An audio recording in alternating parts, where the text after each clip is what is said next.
Hello नमस्कार, कसे आहात सगळे. माझी सकाळची कामं म्हणजे माझे सकाळचे पहिले काम देवपूजा झालं आहे. आंघोळ वगैरे करून मी देवपूजा करून घेते आधी. मग नंतर थोडंसं बाल्कनीचा व्ह्यू दाखवत होते मी. इथे माझे प्लांट्स मस्त छान हिरवेगार झालेले होते आणि रोज सकाळी हा व्ह्यू दिसतो. थंडीच्या दिवसात धुकं वगैरे खूप पडतं म्हणून असं मस्त वाटतं बाहेर बघायला. इथे माझा बेड मी क्लीन करून घेतला आहे, छान तयार झाले. मी इथे साडीचा ड्रेस शिवलेला होता. मस्त बघितलं असेल तुम्ही माझ्या शॉर्ट व्हिडिओमध्ये मी ते इथे दाखवत होती. छोटी क्लिप ॲड केली ती. आणि मग माझं उंबाठ्याचं जे पूजा असते मी रोज करून घेते साधी.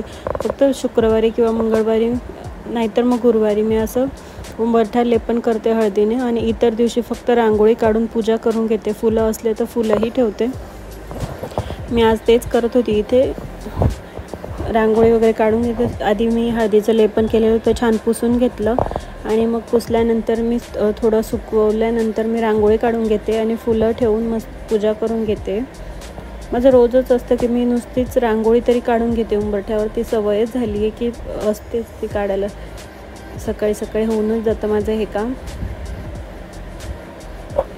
आणि थोडं धूप दाखवून मी इथे आरती दिवाही सकाळी लावला जातो. माझा दिवा फक्त एवढंच आहे की दरवाजाच्या साईडला ठेवला जातो, हवेमुळे विझतो म्हणून. इथे माझं धूप वगैरे देऊन पूजा झाली आहे उंबरठ्याची. इथे मी ब्रेकफास्टची तयारी करत होती. ब्रेकफास्टसाठी मी आज डोसा म्हणू शकतो किंवा मग फक्त आपण तांदूळाचं पीठ घेऊन जे चीला बनवतो उत्तप्पासारखं मी तसंच बनवून घेणार आहे आज. थोडंसं दही टाकून मी त्याला भिजून घेतलं होतं. भिजल्यानंतर रेस्टिंग टाईम द्यायची काही गरज नसते. लगेच आपण चिले बनवायला किंवा डोसा काढायला सुरुवात करू शकतो. इथे ना थोडं ते एकदम सॉफ्ट बनतात म्हणून फ्लिप करायला जरा त्रास होतो म्हणून. पण थोडं व्यवस्थित झालं ना कडक खालची बाजू की मग तो परत आपोआपच निघतो.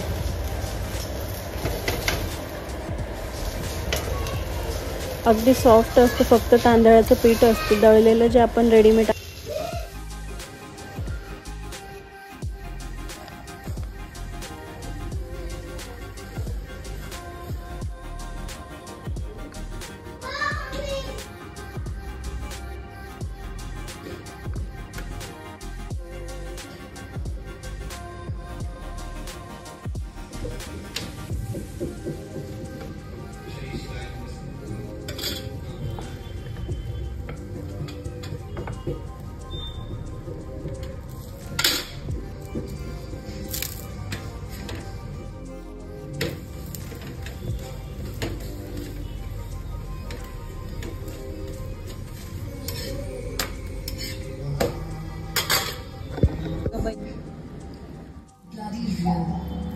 That chicken.